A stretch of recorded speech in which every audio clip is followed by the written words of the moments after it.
Ci crede a Renzi come Premier con le promesse che ha fatto? Ma guardi, le promesse sono allettanti, ma penso che oggi, facendo una riflessione a mente fredda, il viatico che lui oggi ha, positivo, ce l'aveva Monti 2 anni fa, ce l'ha avuto Letta 1 anno fa, però poi contano i risultati.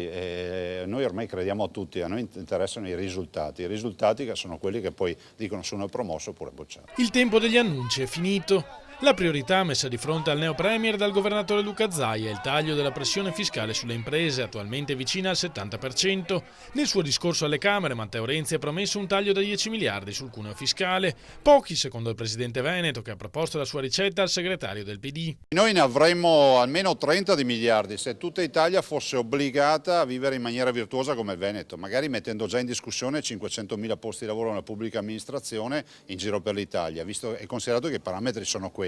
Dico anche che io penso che debba essere posta la questione del Sud, ci sono delle regioni che sono tecnicamente fallite, il che non vuol dire abbandonarle, ma vuol dire accompagnarle in un processo di virtuosità. Ora Renzi ci conosce, conclude Zaia, e sa quali sono le nostre esigenze, agisca di conseguenza. Penso anche che noi abbiamo delle virtuosità che debbano diventare, questo l'ho detto a Renzi anche nell'incontro privato, che debbano diventare occasioni di laboratorio a livello nazionale. Si approfitti del Veneto per fare azioni di laboratorio, di buone pratiche da mutuare a livello nazionale.